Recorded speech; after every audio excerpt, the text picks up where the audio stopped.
Hello, I'm Brigantia Blackbird of Blackbird's Brew. Happy Thursday. It is time to begin our Samhain preparation, and this week we are going to be going over a few basics, and in the following weeks we'll get a little bit more in depth.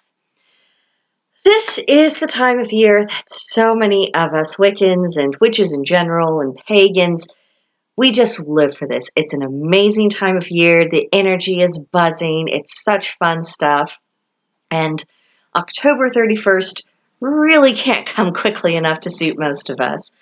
This is the moment in which the veil in between the worlds is at its very thinnest. It occurs in the sign of Scorpio, which, if you'll recall from other astrological information videos, Scorpio is a fixed water sign. It is like the turbulence of a tsunami, of a stormy sea, and water in motion and moving from its very depths. It is the essence of the element itself.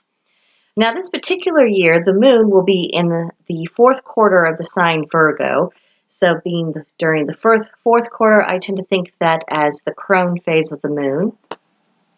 By this time, the Lord and Lady are both in the other world. The god is reigning as king, and they're both welcoming the arrival of souls of people who have died during the preceding year, and they're comforting during this time of transition because, well, I mean, shedding your mortal coil and existing for a time as a spirit, as energy on the other side of the veil, a different environment, interacting with different people, the gods themselves, in a more face-to-face basis, shall you say.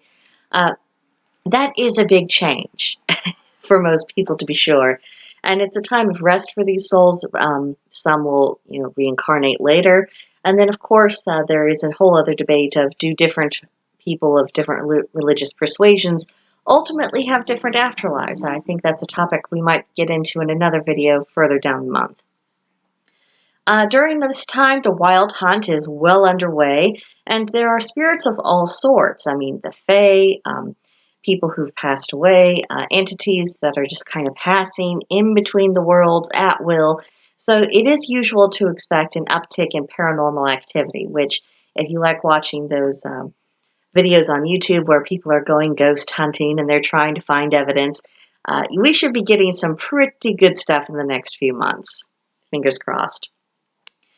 This is also a special time to honor our ancestors, both our ancestors of our bloodline and also our ancestors in a more spiritual sense, people who founded our spiritual traditions, pagans of times of old, who perhaps had to hide their beliefs or, just it's really because of them and because of the discoveries they made and the wisdom they were able to pass down that we've been able to reconstruct paganism in a variety of forms in our modern era. So I think a bit of a thank you is an appropriate thing at this time. A lot of people like to hold what's called a dumb supper. It's when you eat a meal in silence, but you have a setting set aside at your table specifically for your ancestors. And sometimes people, they do get visitors, and there's a sign of who it is, what family member, what friend. And it can be a really meaningful and healing time for people. This is also a moment to uphold family and cultural traditions. It always makes me sad when people in the community don't participate in, communal events, because whatever people might think of Halloween or Samhain before it, it's part of our cultural heritage in the here and now. So when people don't get into the spirit of things, it does make me sad. So if you can, be the person who passes out candy to the kids. Take your own kids trick-or-treating. If you have special family customs that you do at this time of year, this is absolutely the moment to do things. Let something be fun. We have not had enough fun in the world for quite some time. All the crazies, they can take a break. They can be on the back burner for just an evening, and we can do something a lot more fun and far more interesting instead.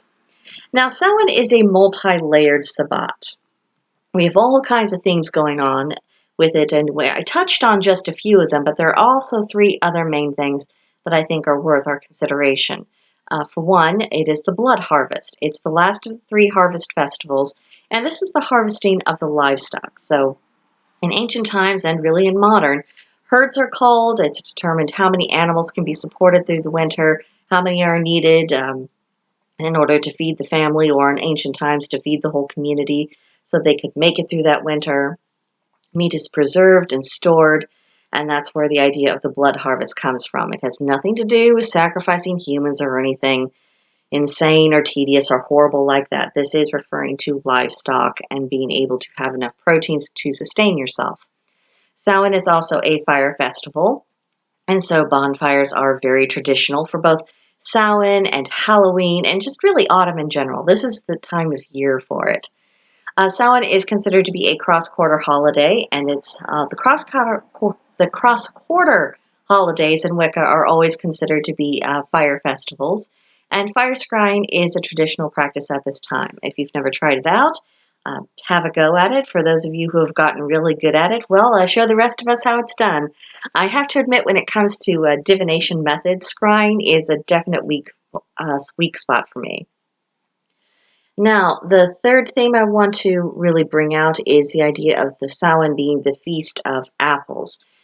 This is when the very, very last of the apple harvest is brought in, depending on where you live, of course.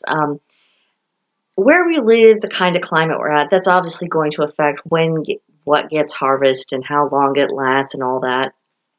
But really by Samhain, that should all be drawing down to a close. Now, apples are also a reference for the island of Avalon, which is aka Isle of Apples, which is also a realm of the other world. And when you have apples, it reveals a pentagram, and that symbolizes protection, eternal life of the spirit, and as well as magic. Samhain is a time for reflection. We're headed into winter, which is a more dormant time of year, less so than our ancestors, thanks to technological advancements. But still, we're not outside as much. We're not as actively engaged with others as we are through other times of year. And because of that, we're in a more introverted stage. We are turning inwards, and our minds are getting freed up to think about the larger issues and the big questions to do with life and death and spirituality, all in greater depth, all in a more profound way. And this can be very useful to us. We've been studying and learning and hustling and doing all this stuff all year round, and now we can start to digest it in a more meaningful manner. Divination of all kinds and all methods is completely customary at Samhain, and this is also a means of sparking personal meditation. And if you can hear a rather horrid squeak, I apologize. The neighbor next door is moving out, and apparently his truck requires oil somewhere. But moving along, divination can also point us towards lessons that we have learned or need to learn, and that requires further meditation and thought. It can provide us messages from loved ones on the other side of the veil. It can even be a means for our gods to give us direct guidance that doesn't involve us going into a deep meditative state or having to be in a dream. Samhain is a time for us to process grief in general, particularly if we lost anyone during the year. It's also a time for us to reflect on our beliefs about the afterlife and reincarnation. Samhain is a time of release, and this release is both literal and spiritual. On the spiritual front, our former self can figuratively die, and our new self can come into being as we are working on ourselves, as we are headed towards Yule, and then the cycle begins all over again. So there's a lot going on with Samhain. We have barely scraped the surface. I hope you'll come back next Thursday to see what comes next. But for now, I will see you in another video. Bye.